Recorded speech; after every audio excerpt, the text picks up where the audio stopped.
Could we talk about the experience of shooting in the jungle and how difficult it was to get film? And, you know, for you guys, I would imagine that, like, you know, there was a certain level of discomfort. I don't miss the jungle.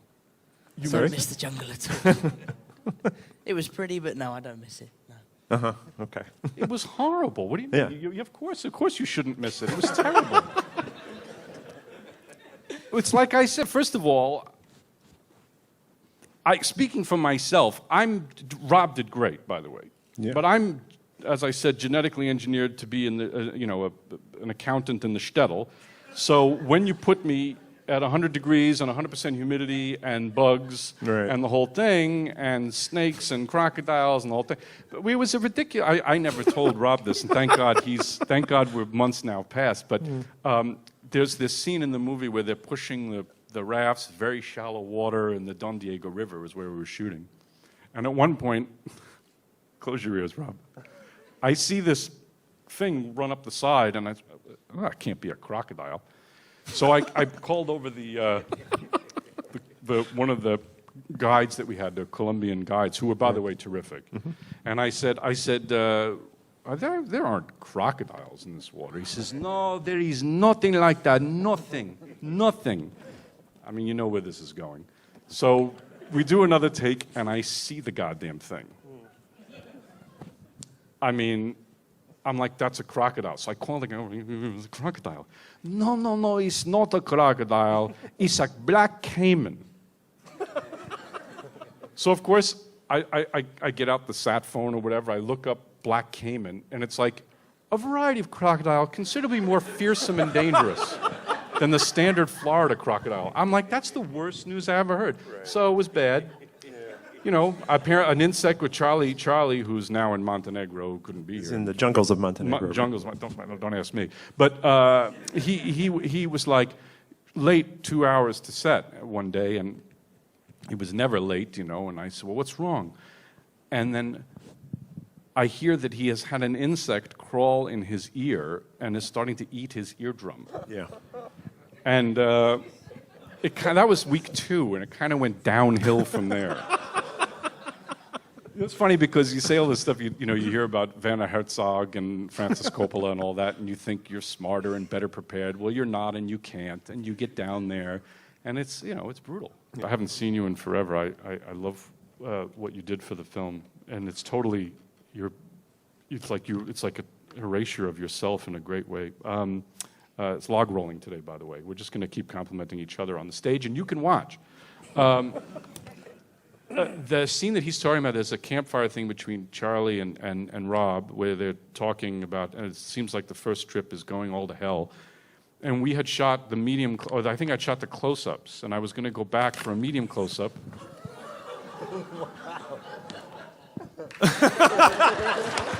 I'll be here all week. Thank you. I'll just stand, shall I?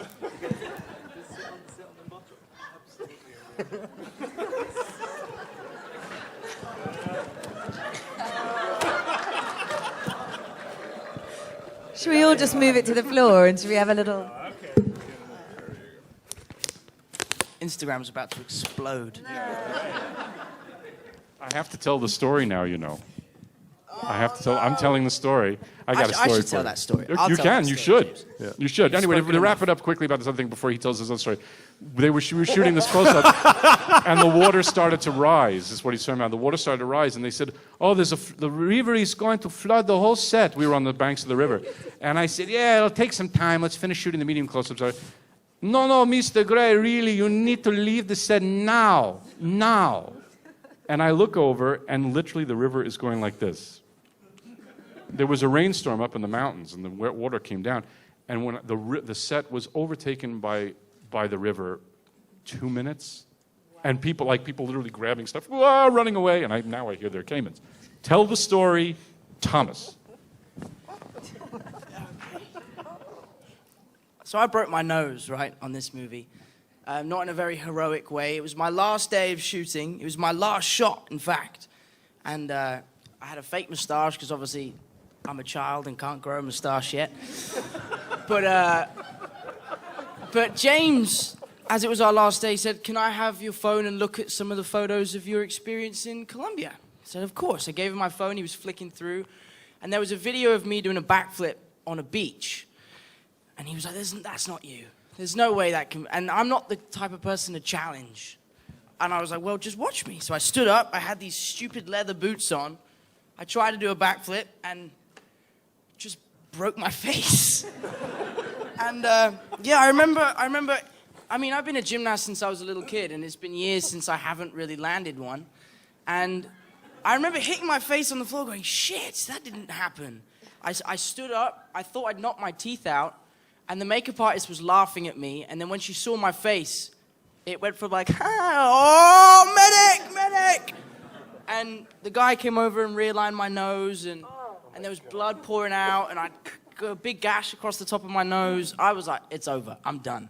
And then Anthony Katagas came up to me and was like, Tom, listen, we're going to send you to hospital, but can you finish your last shot? And I was like, yeah, sure. So I had to stick my tash back on, and then it was the last shot of the movie. It was us being carried down to the river.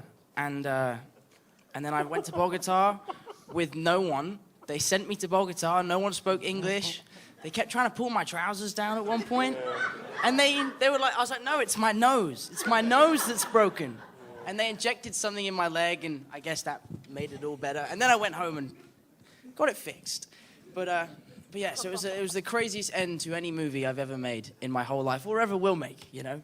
I certainly hope so, but I will tell you that, just to make it clear, I didn't dare you. What happened was I was kidding. Did. I saw you do this amazing Donald. You remember Donald O'Connor singing in the rain, make him laugh when he walks up the wall and does the flip? Okay. So he does that, and I say, yeah, you didn't do that. That's CGI. That's camera tricks and mirrors. Joking. Oh, yeah, are you saying, no, I didn't do that? I said, no, that's a joke. No, you did. I can do that. I said, no, it's camera tricks, mirrors. And then he starts doing it. I said, no, don't do it. It was like sort of a slow motion. And you had the period boots on, and you're doing a flip in the jungle. Yeah. Good luck to us. Remember Marvel asking me what happened. Marvel were like, what happened to your face? I was like, oh, I just fell over and bashed it. It's out now. I'm in trouble now, James. Thanks, mate. I can't believe it. I've been in the jungle for months. I can't believe it. I just screwed up my nose doing a flip. I can't believe it. That was a bad day. That might have been very low. It's a question for Tom about how we cultivated the father-son relationship. That's a good question. I think that started very early on in the process. Charlie and I immediately hit it off and became very close and very good friends. And the way James works, he throws you in the deep end. There's no real like setup. There's no rehearsal. That's it. You go. And working with Charlie was something that I really learned a lot from, because he's someone who prepares more than anyone I've ever worked with. You ask Charlie a question about anything, and he has it ready to go. And that was very useful for me, because it meant that we could sit down and really break scenes down and talk about where we'd come from the book, from the script, and what we wanted to bring to the screen. Especially in the jungle, I mean, it was terrible. It was a terrible place to be, and when you make a movie like this, that it has to be as realistic as possible. And Charlie and and you guys too, I saw the movie just with you guys. We really were thrown in at the deep end, and to be there with someone, you bond very quickly, and you form very strong relationships, and I think that's what came across on screen.